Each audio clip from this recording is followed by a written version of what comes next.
Well, hello. Yes, it's the old Git here, aka Mike Hall. How are you doing? Hope you're doing well. Now, today, I'm going to be talking about. Um, First of all, you can probably guess by what I've said, putting Muslims first before Christians and Jews. And we've seen what happened recently with the two chaps that got stabbed up in Golders Green, and the attacks on synagogues and Jewish businesses, and I think it's just atrocious.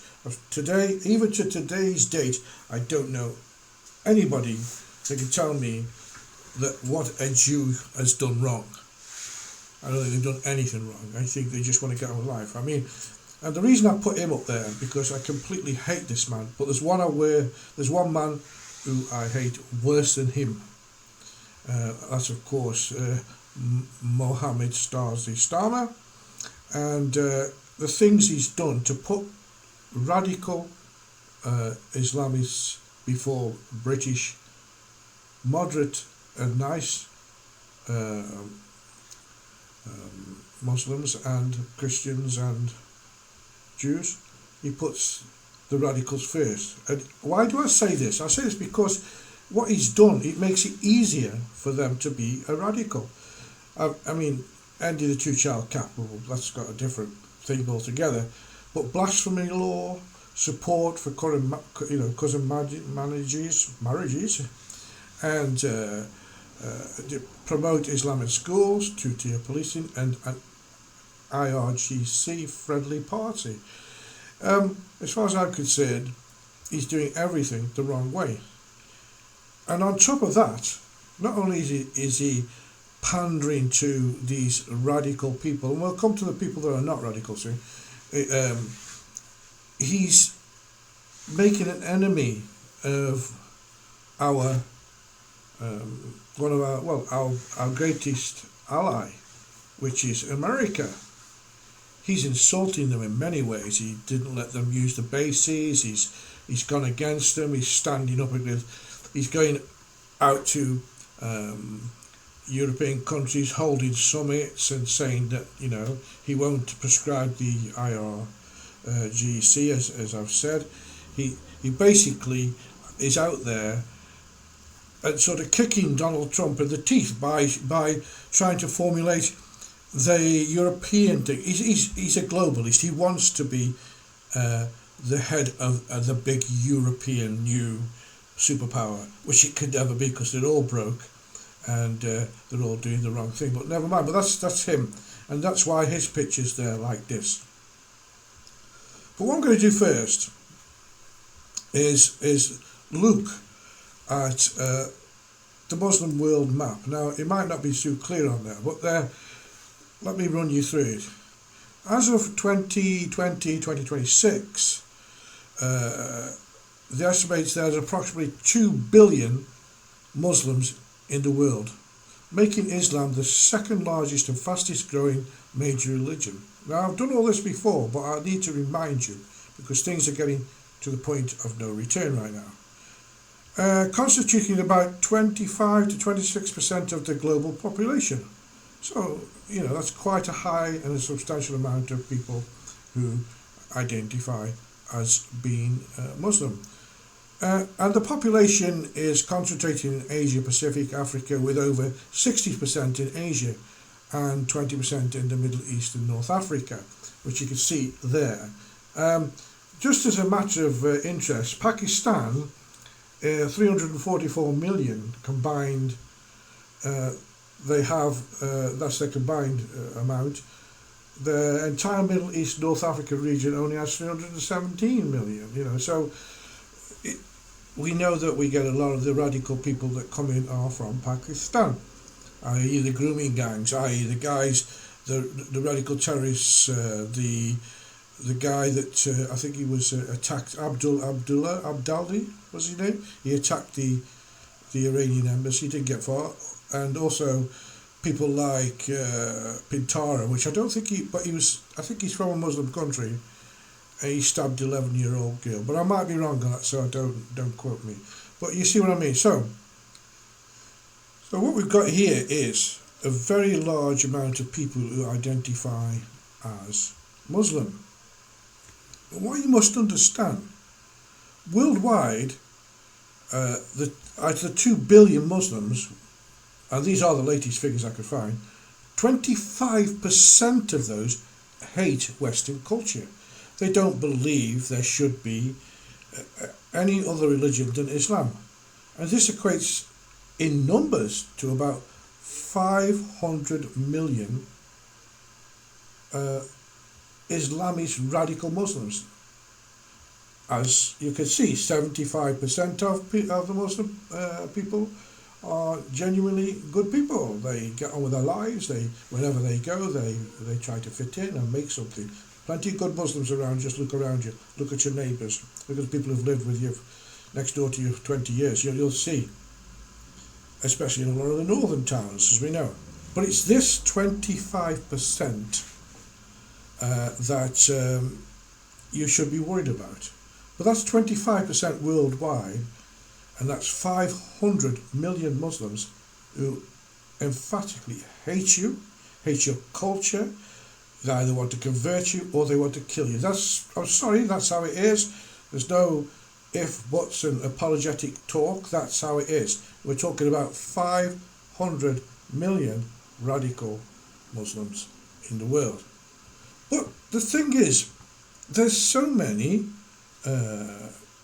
Muslims who are happy, good Muslims, people happy in the West. Yes, let's talk about there. Now, in the UK, we have a Muslim population of around 4 million.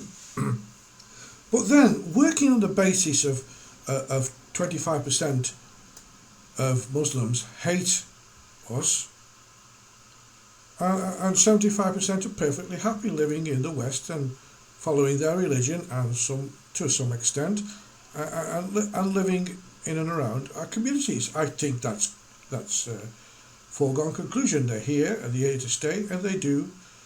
I've got so many Muslim friends. I come from an area where there was a lot of Muslims that came in, and the first generation that came in, I have funny stories I could tell you about them, and I know lots of their kids when, as they've grown up here. But then, the radicals from wherever they come from are infiltrating and indoctrinating the second and third generation of Muslim kids. And we, based on the 25%, it's quite scary. I mean, and what do they want? The good Muslims, they're just as afraid of these radicals as we are. Why? You say, they don't give them up, they don't stop, they're too afraid, because in their community, if you say something, you'll suffer. And they know that. They come from countries which, they fled from countries which have this kind of doctrine, and they don't want to feel the wrath of these latecomers, these radical Islamists. So, as I said, there's so many Muslims who are so nice, 75% in fact, are perfectly happy living in the West. They're not trying to destroy anything. They follow the religion and they get on with life. That's good, no? Of course it's good. So it's not them we're worried about. We're more worried about the radical, these people. Islam will dominate the world. Now these are the ones that are here. The scary thing is having 25% of our Muslims, the English or the European Muslims. We'll talk about the English ones. We have 4 million, approximately 4 million Muslims living in the UK. If we work on the same breakdown of 25% totally haters who didn't come here to fit in or to assimilate or to be part of the British culture, that equates now to us having, or you having in Britain, 1 million radical Islamists living in the UK and spreading their sick ideology. So that it's getting harder, because they're not doing it in the UAE, they're not doing it in Saudi Arabia, they're not doing it in Oman. They're not doing it, why? Because they get kicked out. They wouldn't stand for it, but they're doing it in the West. And this is the sick part. So they're spreading their sick ideology and causing mayhem. And good Muslims, which are, as I say, at least 75%, but if there's 25% with radical views living in the UK, this equates to, like I say, 1 million of them. What's happening? Well, who's monitoring these? Well, I was looking at the figures that MI5 or MI6 put out, and they're not doing too well. They're not protecting me, you, and good Muslims from this scourge.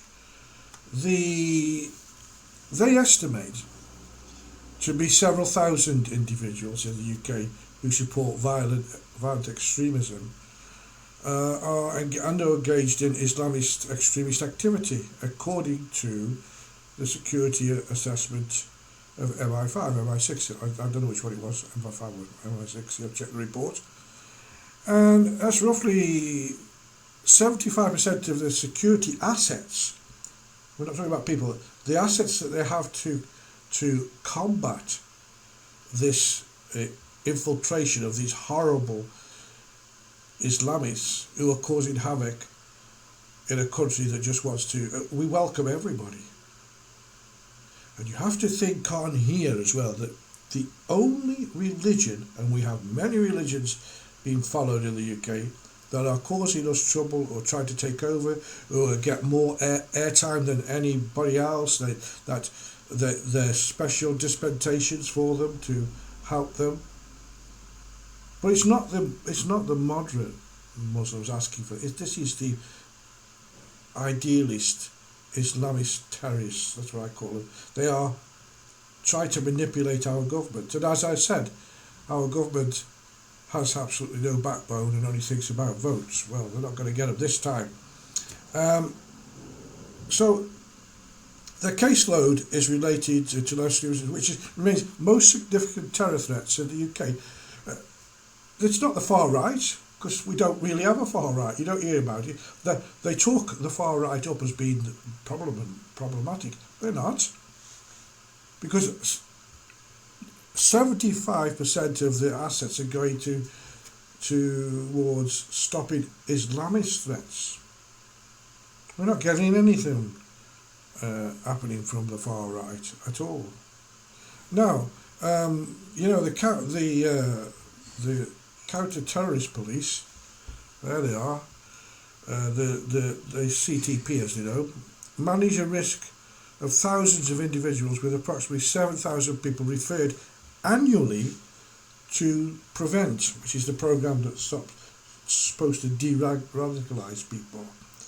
7,000 people annually. This has been going on for years, and it's not happening, is it? Because the radicalisers are installing themselves in all the mosques, and they're breathing hellfire down onto the Muslim population, and if they don't do this, and of course young teenagers very open to be, it's exciting for them to be, involved in this kind of thing, and they're pulling them in as well. So basically, why I've said this today, because we've got the local elections tomorrow. Tomorrow's the 7th of May, and we have a lot of local elections. There's a lot of controversy going around, and that's why I wanted to bring these figures and these things to your notice, because I'm appealing to the good Muslims to vote for what's best for the UK and you, not what's best for these radicals to get a foothold in. So this moves me on to the next subject, which is basically, I'm just going to talk about it. I'm putting no pictures up about him because I've done 2 videos about this man, Zach Polanski, David Paulden. But before I go into that, please, you must understand, talk to your neighbour, go next door. If you've got Asian or Muslim neighbours, go and talk to them. You've probably known them for years, and sit down have a cup of tea and explain that, we don't want to chuck them out, we don't want them gone, we're not that, we're we're welcoming people. We want to have our relationships with them and help them to grow, and they have their religion and some of the things that they do maybe I don't agree with, but that's not for me to say, providing it doesn't interfere with my way of life, my culture, and the way that our country is run. That's all I'm going to say on the subject. So think on, we could have active right now in the UK 1 million, yes, 1 million terrorists or Islamic extremists. And we don't need that, and neither do good Muslims. They don't need it either. So moving on to David Polden, as I said, I most certainly am not going to put his picture up. I've done 2 videos about the man, way before the press got on to him like they have now, talking about all his misdemeanours and the lies that he tells. And this guy, Polden, has lied his way to where he is today. He is a snake oil salesman. That's the only way to describe him. He, for example, I don't know if I've got a picture readily available. I don't think I have, but if I had, I'd stick it. I would stick it up. I'm not going to stick it. No. I don't want to see the man. He's an ugly man anyway, a bit of a misfit. He's lied his way through his careers. He's had various careers. He tried acting, failed. He tried singing, failed. He's a politician. Well, he can be ugly in a politician, so that's the next step. But the thing is, his way of thinking is absolutely disgraceful. It's disgraceful. The guy that stabbed the 2 Jewish men at Golders Green the other day was brought down by 2 very brave policemen. And yes, they kick him in the head. And why shouldn't they? The guy's got a knife, he won't give it up, he's got a backpack on. They run to that danger and they use any means possible. If that would have been America, they would have just pulled their guns and shot him. All armed police would pull their guns and shot him. So he's lucky to be alive. Maybe he's got a headache. That's the worst he could have.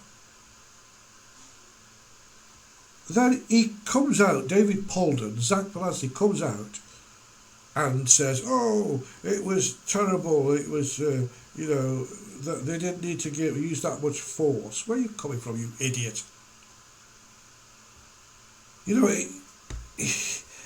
People like him shouldn't be allowed anywhere near politics. And also, as I'm moving on to his politics, he's absolutely destroyed the Green Party. Now, I'm not a Green Party voter. I never was, never would be. But I didn't dislike the Greens for what they wanted to do about, saving the planet and fisheries and fish stocks, and out they were doing good things. They were doing bad things. And sometimes the mainstream would take on board what they were talking about. The ecologists, the people who want to save the planet. Fine, I'll put up with the green hair and the silly nose rings and all the other paraphernalia they wear. I'll put up with all that, although it wasn't really like that with serious Greens. But now it's been hijacked. The Green Party has been hijacked by, well, I just don't know what you could call them, to be honest. Complete idiots, complete misfits. The people now from various, I'm not going to say various sectors of society that I don't like, and probably a lot of people don't like. And no, I'm not talking about gay people before you start. Gay people, for me, a person's gay, he's gay, or she's gay, whichever. It's the other things, all these trans and again, they're like the radical Muslims. They get more airtime than anybody else. you get people like Sam Smith. I think he's not a good role model. Maybe he's a good singer, but not a good role model. And this sort of how many genders, you can be a dog if you want to, you can be a cat, you can be a boy one day and it's so stupid. This left wing ideology, this disruptive situation that's causing so much problems with the generations of children growing up right now. Only today we had Angela Rayner going into a school and sitting in front of school kids and talking about how bad Nigel Farage, you shouldn't be doing that. They're children. You're making them into targets because if one of the kids talks out and says, oh yeah, I agree with you, he is a target. Shouldn't be doing it. The Labour Party have gone so far down the pan that there's no way out. All they'll have to do now is just flush and get rid of them. That's it, done. But I get back to Zach Polanski. 30 of his new candidates in the new Green Party, which isn't the Green Party anymore, are under investigation already, from sexual offences to various other things that they've been up to. And these are people who want to sit in your parliament. Now, okay, we've had the scandals, and Labour have been a big component of those scandals with Lord Ali and his gifts and the Prime Minister. And the Prime Minister, as far as I'm concerned, he's about as useful as a chocolate fry. He isn't doing that useful. Right. And we could not do with anybody else like the Green Party as it stands. And why I did the bit about how many radical Muslims first is because the deputy leader of the Green Party is a guy called Mothin Ali. Mothin Ali is an activist. He got his council seat on the, he's standing on the ticket of Free Palestine and Gaza. I believe that no UK politician or no office, government office, should be held by anybody whose allegiance isn't to Britain first, UK first, not to some far off distant country. It's not your place to vote a politician in whose interest is in another country. It shouldn't be allowed. It should be stopped. In fact, I believe that if you want to be a politician, you must openly swear allegiance to the country above all else, because you're in one of the most important jobs that you could ever have. And if you can't do that, then you shouldn't be a politician. And if the party that I think should get in and should take over these local elections to send out a signal to the rest of the country about what should happen, then I believe they should call a general election, and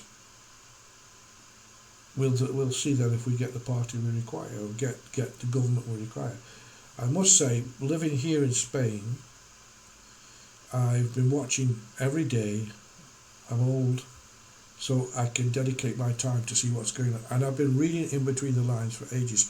If you go through my back catalogue, if you go to Rumble social media, there's all my videos are there. There's quite a lot on YouTube as well. And if you go back and look at what the videos I did about the Green Party and Zach Polanski, way before the press got hold of all his misdemeanours, because the man is a charlatan, you'll see, I'm not going to, because this video, if you want to watch the videos, go back and watch them. I've had nearly 700,000 views on Rumble social media, so I'm getting through to people, and it's what I think I should be doing at my age, is trying to stop people falling into the abyss which is being formed by these absolutely crazy people. Okay, so that's all I'm going to say today, because tomorrow, the 7th of May 2026, I think there's about 30 odd regions up to grab, council regions, and I hope that one party, and I try not to be biased, I am biased, I'm not going to say, but there's one party who I believe should take virtually all of them. And I'm not adverse to Kerry Badenoch, for example, but I'm not talking about her party, okay? She's an absolutely wonderful politician, but she's with the wrong party. Anyway, that's the old git. Now, you can see all my socials going along there. You can send me an email or X or whatever it is it says down there. And I'll also try to go to Rumble, R-U-M-B-L-E, Rumble social media. Just click on and you can find Best Before TV, or as it's known there as well as Reto TV. And you can see, go back and have a look at what I said about Polanski and the Green Party, and you'll be surprised, way before all this rubbish is coming out now. And hopefully they get no seats. And do a like and a subscribe, or whatever you're watching this, do all that, because I'm trying to, I'm an old pensioner, trying to buy some more equipment. So anything that you can, put it in the tip jar. I've got a tip jar, on Rumble.